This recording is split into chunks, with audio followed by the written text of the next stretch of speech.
So you were talking about earlier how when you worked for the first company, your goal was to just get really good at what you were doing with sales and marketing. So what were some of those skills that you considered to be really good that you were building up? Yeah, so I think that one of the most important skills that we need to develop more in our communities are our leadership skills.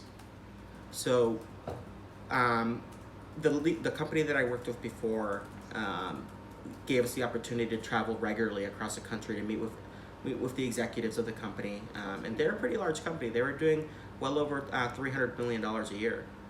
So I was very fortunate to get to know the executives of the company, the owners of the company on a personal level, and learn from them and meet with them and give them strategies on how we can improve our local offices' efficiencies and the company as a whole's efficiencies while creating a better workplace. We also had the opportunity to meet with industry leaders like Michael Strahan, right? Wow. So I have a photo here of Michael Strahan over here, who has created his career from hard work ethics and has led by example. John Calipari, who is today the head coach of Kentucky basketball, but was originally from Massachusetts, in Amherst, Massachusetts. Oh, really? And so he wrote the book Players First, and so we got to learn his philosophy on, hard work, hard ethics, and really putting your head down and getting it done, then putting in, your best up front. A lot of people don't realize that, when they think that they're working their hardest, they could still go further. Right? And they could still push themselves further. And I think that what happens today is that we're so conditioned by us growing up in a world where everything's great, everyone's rewarded for everything. And then you get into the real world and you realize that it's not like that, right? Mm-hmm. And that the real world is actually a lot harder. And so the leadership that we had opened our eyes to what it means to be more productive, to push the envelope, to push ourselves to continue to improve. And really instill in us the philosophy of Kaizen and the philosophy of continuous improvement. That's the name of my favorite restaurant. Okay. Yeah. And I haven't been there yet. It's good. Yeah? It's good. Which one? Over in Spencer? Or? In Sturbridge, but they have... Oh, yeah, I know it. I know where that they one have is. Kai as well in, where is it? Some square. But that one's good too, but Kaizen's really well. Okay, awesome. Check it out. We'll be talking about Kaizen, so go check out Kaizen. So good leadership, being more productive, pushing yourself to work harder, strong ethics. Those are kind of like you would say the ground points. Yeah, but I think it also comes down to owning it, right? Like Tony Robbins talks about the fact that the problem with most people isn't the fact that they don't have enough resources. The problem with most people is that they're not resourceful. Oh. So we get so comfortable with having answers given to us that we don't go out of our own ways to find the answers. And if we as a community did a better job, as individuals did a better job of going out of our own ways to find those difficult challenges and find answers to those difficult challenges, then we could address a lot of the world's issues collectively, right? And so when you asked me earlier what are some of the criteria that we look for when people are coming to work here, that's one of them, is that we want people to be resourceful. Mm-hmm. If they don't know how to be resourceful, we could give them the tools on how to do that. But it really comes down to your own personal willingness to continue to improve. Right, now you have the tools, someone taught you how to use them. Are you going to use them? That's right. Yeah. And I think that college does a great job of doing that with the resources, the libraries, the books, and the internet and things like that. But you got to dive in deeper than that. Like you gotta connect yourself with individuals who are like-minded to you, who are also extremely driven. There's studies that show that the top 5 people around you directly reflect where you are in your current place in your current life, right? And your income is typically within about $20,000 on average of those 5 people. Oh, really? So if you spend a lot of time with people that aren't very productive, chances are you're not going to be very productive. But if you're someone who's around a lot of innovative thinkers and a lot of problem solvers and a lot of people that are really committed to doing things the right way and pushing the envelope and really looking to develop, you are drawn to that. And as a result of that, you also want to continue to improve and develop at that same pace on there. And if they're not moving fast enough, then you need to explore new groups of people because of the fact that you're going to need to evolve.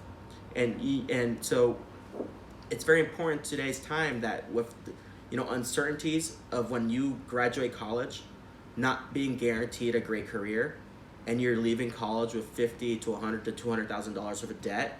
If you don't find a great career right out of the gate, you're already starting off at a major disadvantage, right? And all that education that you had over those 4, 5, 6 years doesn't guarantee that you're going to be successful in life. So it really comes down to your resourcefulness and your ability to adapt quickly in new environments to become successful in this new marketplace, And I think that we're starting to see a new trend of independent consultants and freelancers pop up more and more, because I think that they're realizing, hey, we can't wait for other people to guide us. Yeah. We got to take the initiative to do that on our own. We have to guide ourselves. Grab a flashlight and to go in the dark. Absolutely. Find something on the other side. Mm-hmm. Absolutely. So what would be some hard skills then that other resources aside from going to class that would be good to develop on your own? Yeah, so I think that colleges should require sales training, and it doesn't necessarily need to be one-on-one negotiations, but sales is where everything begins, right? Selling an idea and persuading an idea and creating a vision is sales. Yep. And if you don't know how to persuade someone to believe in your vision, you're going to be at a disadvantage. And that is, I think, for me, should have been a requirement in colleges before people were able to graduate. Is how to sell an idea, how to sell a product, how to sell a business idea. Mm-hmm. But you need to know how to sell, I think, foremost. And that's just the fundamentals of communication, right? I think number 2, another skill that I think people should have is you have to have empathy. Empathy is something that can be learned. And it's very important because when you're truly empathetic, you could take the time to actually really understand people's needs. And when you take the time to understand people's needs, you learn things about the buying behaviors of them so that you could better serve them, right? And I'm speaking in the sense of business. Right. But even on a personal level, when you're empathetic, you get to know people at a deeper level. And you build stronger relationships with them because of that.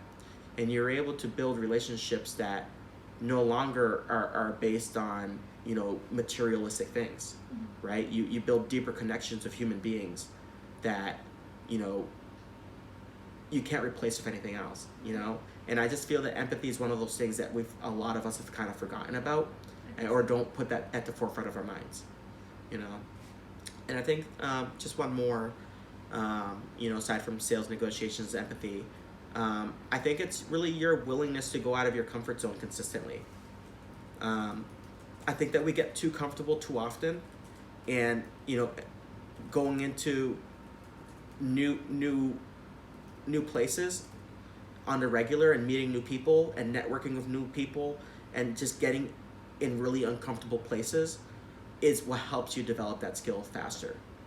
Yeah. And I think that collectively, if more people did that, they'd create a mindset of openness and will be able to engage with different demographics, different peer groups, different cultures, and be more receptive to different points of views, and not be so critical and so fixed on one mindset, but be open to different people's perspectives and doing it in a sense that is empathetic but respectful, right?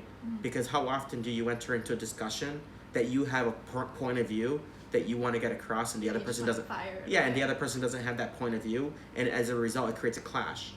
In business they call it a personality conflict, but is it really a personality conflict? Yeah, you just have to be decorous and have the decorum to discuss whatever you're talking about. Find a little bit of common ground so that way you can see each other's point of view. Yeah, just be open, and it's okay to disagree, right? That's perfectly fine. But doing it in a way that's respectful, but listening and learning from other people's perspectives and understanding how they got to that point of view. Right. You know what I mean? Because if you don't completely understand how they got to that point of view, then you're not really having an open conversation, right? And I think that we just need to do a better job of having more open dialogues and communication.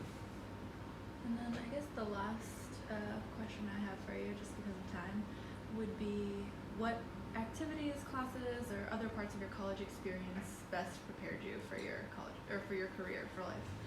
Yeah, great question. So when I was at Quincy studying advanced engineering through a program at WPI, some of the classes that we took there that really helped me prepare were public speaking courses. We did also a lot of marketing courses as well, so we actually went out and actually did filmed commercials on there, which was really cool. And then in Worcester State, I would say that studying entrepreneurship was amazing. Whether you're going into business or not, it just gives you just a different perspective of what it means to be an entrepreneur, and also helps you understand what it, as an entrepreneur or as an employee or as a consultant, however your career path goes, right? Helps you understand the challenges that the entrepreneur goes to help create the opportunities within that organization. Right. Because a lot of times you just think it's great and dandy and they have it all made, but they're constantly fighting things. They're constantly balancing, what they need to do to take care of everybody. And if you're aware of those things, you'll just have a little bit more care in the day-to-day tasks that you do. Photography and videography were fantastic. I think that in any profession, I think that's really good to have, because if you're good at doing simple photography and videography, and you don't have to do it yourself, but understand the language of it so you can communicate with those that are good at it, it's really great. Because if you go into, like, say for instance, nursing, and then down the road you decide that, hey, I want to do independent consulting with nursing, you could film little mini educational workshops, right? And knowing how to message that to the right audience will allow you to connect with them in a deeper, more personal way. So I think that for that reason, I think that marketing and videography is really important. And I would say that one of the last ones is biology. And the reason why I say biology is because understanding how our planet works and understanding how the cellular level of things works and how everything is interconnected into one and each other will help you really realize how much our nature and our world really connect, right? And how everything is interconnected to each other, at a molecular level and greater than that, and just understanding how that whole network flows sort of opens up your mind to different things. Yeah, it gives you like an outward perspective rather than focusing on self all the time. It's like, okay, yeah, I want to sell this person something, but not just for your own gain, but to help them as well. Yeah, absolutely. Wow. Well, thank you so much for doing this interview. Of course, yeah, thank you. Questions were great. Thank you. I hope you guys found this information helpful. Go visit Kaizen.